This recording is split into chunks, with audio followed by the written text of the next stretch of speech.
It began, as all truly profound stories do, with the deep, pervasive stillness of silence. Not the everyday quiet that descends when a household sleeps, nor the temporary hush of a deserted street.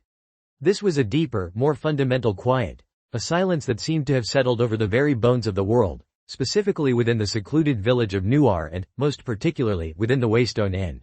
It was a silence born of something profound, a world holding its breath, and within this vast, expectant stillness, smaller, more intimate silences nestled. First, there was the silence of human endeavor. The usual symphony of a working village, the rhythmic tap of the cobbler's hammer, the gentle thud of a baker kneading dough, the clang of the smithy, the low hum of conversation. All were conspicuously absent. Even the wind, a constant companion in the world, seemed to hold its breath, not a whisper through the branches, not a rustle of leaves. The companionable murmur of patrons in a tavern, the clinking of tankards, the soft, melancholic strum of a lute.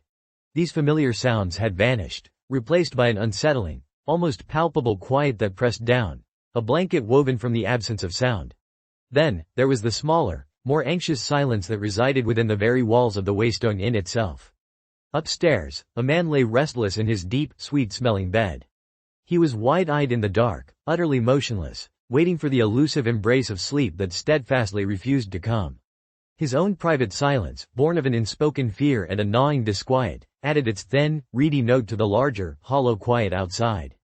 They blended, these two absences of sound, creating an alloy of anxieties, a strange, disquieting harmony that permeated the very air. And finally, there was the third silence, the most profound and encompassing of all. This was not easily discerned, it was a subtle hum, a deep resonance beneath the surface of the world. One might feel it in the thick, unyielding stone walls of the empty taproom, sensing its weight, its ancient stillness. It lingered in the flat, gray metal of the sword that hung behind the bar, reflecting the dim candlelight in a distant, unseeing way, its surface devoid of life. It danced in the long, shifting shadows cast by a solitary candle in an upstairs room, creating a mad, unsettling tableau on the walls, alive with unseen movement yet utterly silent. It resided in the crumpled memoir, discarded and forgotten, lying forlorn atop a desk, its pages holding untold stories that remained unread. But most of all, this profound silence was embodied in the hands of the man who sat there, pointedly ignoring the pages he had written and cast aside long ago. This man, the innkeeper, possessed hair the vibrant, startling color of true flame, a deep, captivating red. His eyes, dark and distant, held the weary calm of one who has seen too much, known too many things, endured more than any one person should. The Waystone Inn was his, a quiet sanctuary he had built for himself, just as this third, deepest silence was his. It was fitting, for it was the greatest of the three, a vast and ancient quiet that wrapped the others inside itself. It was as deep and wide as autumn's fading light, as heavy as a great, river-smooth stone. It was the patient, cut flower sound of a man who was waiting to die. The following morning, the oppressive quiet was finally broken, not by the cheerful, bustling sounds of a village awakening to a new day, but by a different kind of noise. The sharp, sudden sound of a boy's frightened scream, echoing through the empty, dew-kissed streets. Young Graham, his small body trembling violently, ran headlong from some unseen terror, stumbling breathlessly into the Waystone Inn. Kvothe, the innkeeper with the flame-red hair and distant eyes, met him with a quiet understanding, his gaze steady and unwavering. The boy, breathless and distraught, stammered out a tale of a monstrous creature, a skraeling, lurking in the deep shadows of the nearby woods. Kvothe, a man whose easy smile rarely touched the haunted depths of his eyes, listened patiently, his silence a comforting balm in the boy's terror. The older men of the village, initially skeptical and eager to dismiss the boy's fantastical tale as a mere childhood nightmare, began to gather in the inn's common room. Old Cobb, a man whose stories were as long and winding as his grizzled beard, laughed it off with a dismissive wave of his hand, recalling his own youthful fears and exaggerated imaginings. But Kvothe, ever observant, saw something in the boy's raw, unadulterated terror that transcended mere imagination. He saw the true, chilling fear of something genuinely monstrous, something utterly unnatural. As the morning wore on, the initial quiet of the inn was replaced by the uneasy, growing chatter of the villagers. Their initial skepticism, a comforting shield against the unknown, slowly began to give way to a nascent, creeping fear. This fear was dramatically amplified when young Carter, a man known throughout the village for his quick wit and even quicker feet, limped back from the woods, his face pale and contorted with pain and terror. His story chillingly echoed Graham's. He spoke of a terrible creature, not a beast of the wild, but something twisted and unnatural, a Skraeling, with eyes that glowed with an eerie, internal light and razor-sharp claws that seemed to rend the very air. The creature's true, terrifying nature, however, was revealed not by human testimony, but by the horrific sight of its victim. A broken, lifeless pig, its flesh seared as if by an internal, unholy fire, its bones shattered into countless fragments. This was no ordinary animal attack. This was something else entirely, something born of nightmare and given a tangible, horrifying form. The terror spread through Nuar like a virulent fever. The men, their earlier bravado and skepticism evaporating like mist, armed themselves with whatever they could find, rusty pitchforks, worn axes, and a few ancient, dull swords, their faces grim and etched with fear. Kvothe, despite his outward calm, moved with an unusual intensity, a contained energy that hinted at something deeper. He meticulously cleaned and sharpened a broad, heavy blade, his movements precise and deliberate, a silent promise of the dormant power that lay hidden within him. As the day waned, the tension thickened, becoming an almost visible weight in the air, pressing down on everyone. The villagers, huddled together in the Waystone Inn, found meager comfort in their numbers, a fragile bulwark against the encroaching darkness. They pleaded with Kvothe to share his wisdom, to offer a glimmer of hope, a plan of action in the face of the encroaching terror. And so, Kvothe, with a sigh that seemed to carry the immense weight of ages, finally began to speak. He didn't offer a rousing call to arms, nor a detailed plan of attack. Instead, he spoke of stories, of the ancient, chilling legends of the Chandrian, beings of immense, destructive power and malevolent intent, who walked the world like shadows, leaving only devastation in their wake.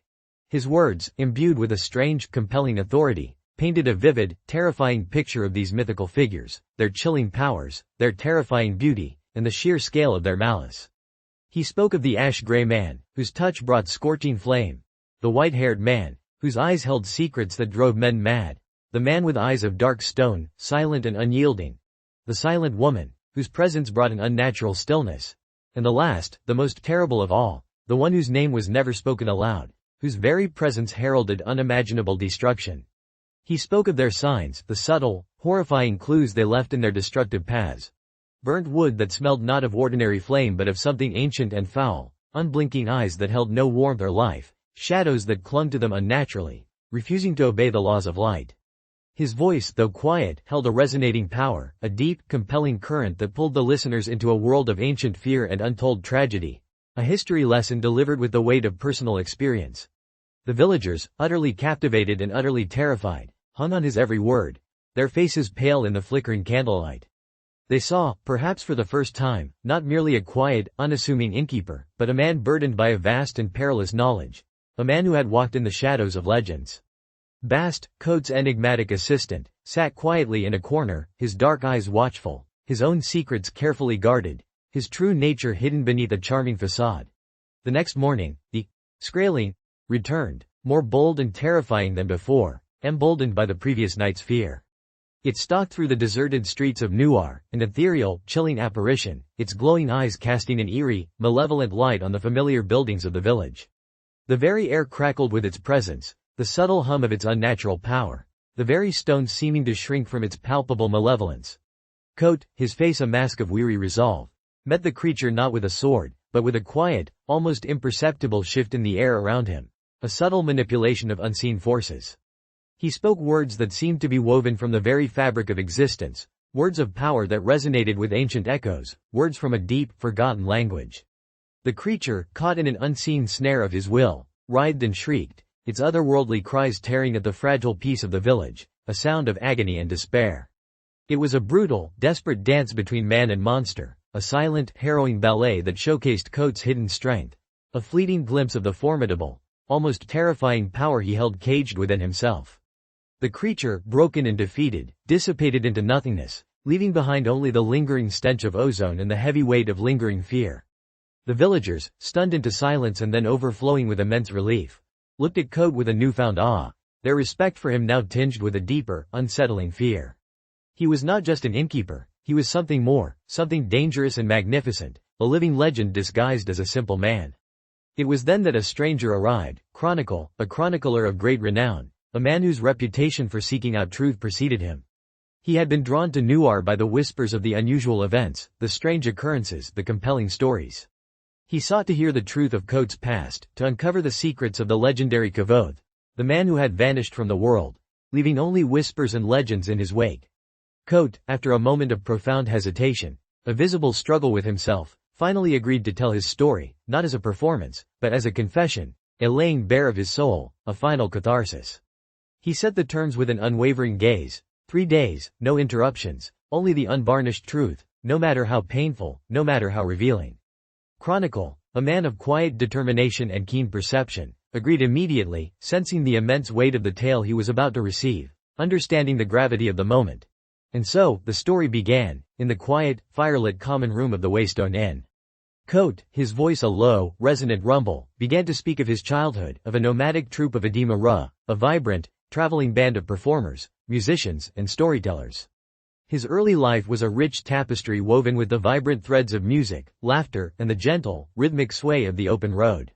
He was Kvothe, a prodigy, a child steeped in the intricate art of storytelling, the nuanced language of music, and the subtle, unspoken intricacies of human emotion. His world was a vibrant stage, filled with the comforting warmth of his family, the deep camaraderie of the troupe, and the exhilarating thrill of performance. His parents, his father Arliden, a renowned storyteller and musician, his mother Natalia, a gifted singer and actress, were his first teachers, his first and most devoted audience. They instilled in him a profound love for knowledge, an insatiable hunger for understanding, and a deep, innate appreciation for the beauty of language and the power of melody. He absorbed their lessons like a thirsty sponge, his mind a keen, eager instrument, always ready to learn, always seeking more. He learned to play the lute with a grace and skill that belied his young age, his nimble fingers dancing across the strings, coaxing forth melodies that moved the soul and stirred the heart. He learned to tell stories, to weave intricate narratives that captivated and enchanted, his voice a compelling instrument, painting vivid pictures with words. But this idyllic existence was shattered, irrevocably and violently, by the terrifying, cataclysmic arrival of the Chandrian. They were not merely a threat, but an apocalyptic force, a silent, unseen tide of destruction that swept away everything he held dear. The massacre of his troupe, the brutal, senseless slaughter of his beloved family and friends, left him a solitary orphan, a lone survivor in a world suddenly stripped of all color, all warmth, all meaning. The lingering, acrid smell of burnt wood, the chilling, unnatural silence that followed the carnage, the unblinking eyes of the ash-gray man. These horrifying images burned themselves into his memory, a perpetual, festering scar on his young soul. The horror of that day forged him, hardened him, transformed him from a joyful, innocent child into a haunted, desperate wanderer. He stumbled blindly through the vast, indifferent wilderness, a mere phantom of his former self, driven by a solitary, burning desire for revenge that consumed his every waking thought. His arduous journey led him to Tarbin, a sprawling, merciless city of beggars and thieves. A brutal place where survival was a daily, grinding struggle, and hope was a luxury few could ever afford. In Tarbin, Kvothe learned the harsh, unforgiving realities of life on the desolate streets. He learned to steal for sustenance, to fight for his life, to endure the biting cold and the gnawing hunger that was a constant companion. He learned to blend seamlessly into the shadows, to become invisible to the indifferent eyes of the world, to survive by his wits, his desperation, and his burgeoning cunning. He learned to read the subtle, unspoken language of the city, to understand its unspoken rules, its hidden currents, its dark underbelly. He witnessed acts of immense suffering, casual cruelty, and the crushing indifference of a world that cared little for the orphaned and the dispossessed. He spent years in Tarbin, a mere shadow of his former self, his vibrant spirit dulled by the relentless, soul-crushing struggle for survival. Yet, amidst the despair, he witnessed acts of both unexpected kindness and chilling brutality, learning to distinguish between true compassion and calculated manipulation. He honed his observation skills, his prodigious memory, and his uncanny ability to understand the complexities of human nature, all driven by the lingering trauma of his past. The names of the Chandrian became a litany in his mind, a constant, burning reminder of the immeasurable debt he sought to repay, a dark oath he swore to himself. He immersed himself in stories, in the whispers and legends of their terrifying existence, searching for any scrap of information, any hidden clue that might lead him to them, to their eventual downfall. One day, while desperately scavenging for food in the grimy back alleys, he stumbled upon a merchant being viciously robbed by a gang of ruthless thugs. He intervened, not out of any conscious heroism, but out of a desperate, ingrained sense of justice, a flicker of the boy he once was, a spark of decency that refused to be extinguished. He fought, not with practiced skill, but with the raw, untamed fury of a cornered animal, driven by instinct and a primal urge to protect. He was beaten, bruised, and left for dead, but he succeeded in saving the merchant's life. The merchant, immensely grateful, offered him a small sum of money, a meager reward for his courage and his unexpected intervention. But more importantly, he offered Kvothe a chance, a glimmer of hope that pierced through the oppressive gloom of his existence. He saw something in the boy's eyes, a spark of intelligence, a fierce resilience that had been buried beneath layers of despair and hardship. This encounter, small and seemingly insignificant as it was, ignited a crucial spark of hope within Kvothe. He realized, with a sudden, profound clarity, that knowledge was power, that the path to vengeance lay not in brute strength or desperate acts, but in understanding, in mastery. He began to devour books with an insatiable hunger, to seek out any scrap of knowledge that might aid him in his relentless quest. He spent countless hours in the dusty, neglected corners of forgotten libraries, poring over ancient, crumbling texts, searching for clues, for prophecies, for any hint of the Chandrians' weaknesses, their origins, their true purpose. He discovered the existence of the university, a legendary institution of learning, a place where knowledge was revered, where ancient secrets were uncovered, where the very fabric of magic was studied and understood. The university became his new obsession, his ultimate, driving goal. He saw it not as a path to comfort or fame, but as a crucible, a place where he could forge himself into the weapon he needed to be, the instrument of his revenge. He knew that gaining admission would be a monumental task, requiring not only immense intellect but also a substantial sum of money, something he utterly lacked. But he was determined, fueled by the burning embers of his revenge, by the unshakable memory of his slaughtered family. He began to busk tirelessly in the streets, to play his lute with a captivating intensity, to tell stories that drew crowds, anything to earn the money he needed to escape the grime and despair of Tarbine. His music, raw and untamed, imbued with the sorrow and fury of his past, held a captivating quality, a desperate beauty that drew listeners in, compelling them to pause and listen. His stories, born from the depths of his trauma and the breadth of his harsh observations, resonated with a profound truth, echoing the pain and resilience of the human spirit. He was no longer just a street urchin, he was a performer, a storyteller, a fledgling musician, slowly, painfully reclaiming the shattered pieces of himself.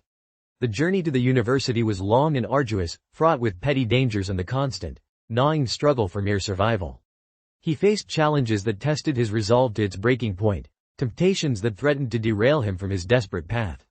But he persevered, driven by the indelible memory of his family, by the unshakable conviction that knowledge, true understanding, was his only weapon against the monstrous forces that had irrevocably destroyed his life. Upon arriving at the university, Kvothe found himself in a world unlike anything he had ever known, a place of stark contrasts and profound revelations. It was a place of towering, ancient libraries, bustling lecture halls filled with eager minds, and eccentric masters whose knowledge seemed boundless, a place where the very air itself seemed to hum with intellectual energy, with the promise of discovery. But it was also a place of rigid privilege and ingrained prejudice, where the pampered sons of noble families looked down with disdain upon the impoverished and the unrefined. Kvothe, with his tattered clothes, his haunted eyes, and his undeniable brilliance, was an anomaly, an unwelcome outsider. He faced immediate hostility from the more established students, particularly from Ambrose, a privileged, arrogant young man who saw Kvothe as an inferior, an unworthy intruder into his exclusive world. Their rivalry was immediate and intense, a fierce clash of wills that would escalate throughout Kvothe's tumultuous time at the university. Ambrose, with his vast connections and his inherited wealth, used every opportunity to undermine Kvothe, to sabotage his efforts, to make his life as miserable as possible. But Kvothe, hardened by his brutal past and fueled by an unyielding spirit, refused to be broken. He met Ambrose's malice with a sharp wit, an unwavering resolve, and an infuriating brilliance. The entrance examination was a formidable ordeal, a test of intellect, intuition, and sheer audacity, designed to break lesser minds. Kvothe, armed with his prodigious memory and his years of relentless self-study, tackled the challenge with a daring blend of brilliant insight and a thrilling disregard for conventional wisdom. He spoke with a passion that bordered on arrogance, challenging established norms, demonstrating a depth of understanding that stunned even the most seasoned masters. He spoke of the sympathy, the subtle art of drawing connections between seemingly disparate objects and manipulating them through the sheer power of one's will. He spoke of the intricate patterns of the world, the hidden energies that lay beneath the surface, waiting to be revealed. He saw the world not as a mere collection of isolated facts, but as a vast, interconnected web of forces, and he was determined to unravel its profound mysteries. His unconventional approach, his raw, undeniable talent, and his utterly undeniable brilliance, however, also drew the ire of some of the more conservative masters. Master Hem, a strict and traditional arcanist, saw Kvothe's audacity as an affront, a dangerous disregard for the established order and the carefully guarded traditions of magic. Their clashes were frequent and fiery, a bitter battle of wills between a brilliant but rebellious student and a rigid, unyielding master who resented being challenged. Despite these formidable challenges, Kvothe was ultimately admitted to the university, but with a meager tuition, a testament to his abject poverty and the master's ambivalence towards his unconventional genius. He struggled constantly to survive, taking on odd jobs, busking tirelessly in the streets, doing anything and everything to earn enough money to keep himself fed and housed, often going hungry for days. He continued to study tirelessly, often going without sleep, driven by his insatiable hunger for knowledge, his desperate need to understand. He devoured books on history, philosophy, alchemy, and the subtle, ancient art of naming, the almost mythical ability to speak the true name of things and, through that power, to command them. He formed unlikely, yet enduring, friendships, most notably with Will and Sim, two fellow students who saw beyond his rough exterior to the brilliant, complex, and deeply troubled young man beneath. Will, a quiet, contemplative scholar with a sharp mind, and Sim, a boisterous, good-natured poet with an infectious laugh, became his confidants, his intellectual sparring partners, his anchors in a world that often felt overwhelming and hostile. Kvothe's thirst for knowledge extended far beyond the traditional academic curriculum. He actively sought out the legendary Master Eladin, the elusive master namer, a man rumored to be as mad as he was brilliant, whose methods were as unconventional as his insights were profound. Eladin, with his enigmatic pronouncements and his truly unconventional teaching methods, became a profound, almost mystical influence on Kvothe. He taught Kvothe that true understanding came not from memorizing facts or formulas, but from a deep, intuitive connection to the world, from listening to the names of things, the hidden whispers of their true nature, the song of their being. He taught Kvothe that magic was not merely a set of rigid rules and formulas, but a living, breathing force, imbued with its own will and personality, waiting to be understood and coaxed into obedience. Kvothe's exceptional talent for sympathy and his burgeoning, almost innate understanding of naming quickly made him a formidable and often controversial presence at the university. He challenged his teachers, pushed the very boundaries of conventional wisdom, and performed feats of magic that astonished even the most seasoned arcanists, drawing both admiration and fear. He became known not only for his extraordinary abilities but also for his fiery temper, his razor-sharp wit, and his unwavering courage in the face of adversity. His tumultuous journey was, inevitably, not without its severe pitfalls and grave dangers. He continued to clash fiercely with Ambrose, whose malice and envy grew with each of Kvothe's triumphs. Their rivalry culminated in a dangerous, almost deadly encounter involving a powerful, forbidden act of sympathy, an act of such raw power that it nearly cost Kvothe his life and almost led to his immediate expulsion from the university, a fate worse than death for him. But Kvothe, with his characteristic resilience, his quick thinking, and his masterful command of legal loopholes, found a way to turn even this dire setback to his ultimate advantage, saving himself from the brink of absolute disaster.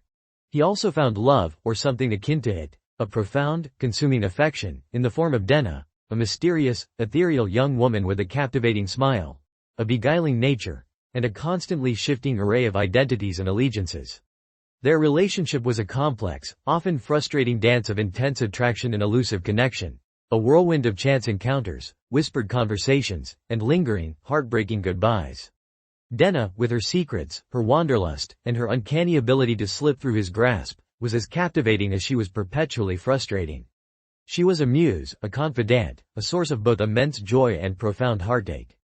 Their paths crossed and diverged, always leaving Kvothe yearning for more, for a deeper understanding of the enigmatic woman who held his heart in her slender, often elusive hands. Their bond was fragile, constantly tested by their individual journeys, their unspoken fears, and the lingering, shadowy mysteries of their pasts. His relentless search for the Chandrian continued, a powerful, unwavering undercurrent beneath the surface of his intense academic pursuits. He painstakingly pieced together scraps of information, explored ancient, half-forgotten legends, and sought out rare, forbidden texts that spoke of their existence, their terrible deeds, their cryptic motives. He learned of their leader, Heliax, a being of immense, ancient power, and their various members, each with their own terrifying powers and their own unique, chilling signs. He discovered that their motivation remained a profound mystery, their ancient war against the mythical Kvothe, a forgotten conflict shrouded in the impenetrable mists of time, a riddle he was determined to solve. He also learned of the Emir, an ancient, clandestine order, shrouded in even deeper secrecy, said to be dedicated to fighting the Chandrian, to preserving the balance of the world. He sought out any mention of them, hoping to find allies in his solitary, desperate quest, a glimmer of hope in his dark, all-consuming mission. He delved into the forbidden archives of the university, risking immediate expulsion, even death, to uncover the hidden truths that lay buried within its ancient, hallowed walls, truths that could ultimately lead him to his enemies. As his narrative unfolded, Kvothe's voice, though older, wearier, and touched with the subtle resignation of a man who has seen too much, still carried the vibrant echoes of his youthful passion, his unwavering determination, his boundless curiosity. He spoke of his trials and triumphs, his loves and his profound losses, his moments of dazzling brilliance and his acts of reckless folly. He revealed the intricate, often dangerous, mechanisms of sympathy, the breathtaking beauty of naming, the harsh realities of the university, and the tantalizing, elusive nature of magic itself. The story was not just a mere recounting of events, it was a deep, searing exploration of Kvothe's inner world, his complex thoughts, his profound fears, his desperate motivations. He described the gnawing ache of profound loneliness, the burning, all-consuming desire for revenge, the exhilarating thrill of discovery, and the bittersweet pangs of unrequited, or perhaps perpetually unfulfilled, love. He painted vivid, immersive pictures of the world he had inhabited, from the bustling, grimy streets of Tarbeen to the hallowed, echoing halls of the university, from the quiet, comforting camaraderie of his friends to the dangerous, intoxicating allure of his enemies. As the first day of his arduous storytelling drew to a close, the sun sinking slowly below the horizon, casting long, dancing shadows across the ancient stones of the Waystone Inn, the silence returned once more. But this time it was a profoundly different silence. Not one of fear or anxious expectation, but one of awe, absorption, and a deep, shared understanding. Chronicle sat utterly captivated, his pen poised, his eyes fixed on the man before him, his expression one of profound respect. Bast, ever watchful, ever enigmatic, kept a quiet, almost reverent vigil, his own complex secrets carefully guarded, his true nature still largely hidden. Kvothe, the man who had once been a legend, a whispered name, now an unassuming innkeeper in a forgotten village, had only just begun to tell his sprawling, epic tale. The name of the wind, the very essence of his being, the source of his profound power, was yet to be fully revealed. The true extent of his triumphs, his countless heartbreaks, and his ultimate, tragic downfall, still lay shrouded in the deep, troubled depths of his memory. The immense weight of his past, the unbearable burden of his closely guarded secrets, lay heavy upon him, but with each word, with each painful confession, a small, almost imperceptible piece of that burden was lifted, shared with the silent, watchful world. And as the night deepened, the quiet of the Waystone Inn held the profound promise of many more stories to come. Stories of immense courage, of devastating heartbreak, of the intoxicating power of magic, and of a complex, unforgettable man named Kvothe, who was much, much more than he seemed. The anticipation of the next day's revelations hung palpably in the air, a living hum of narrative power, waiting to be unleashed upon a world that had forgotten its greatest hero.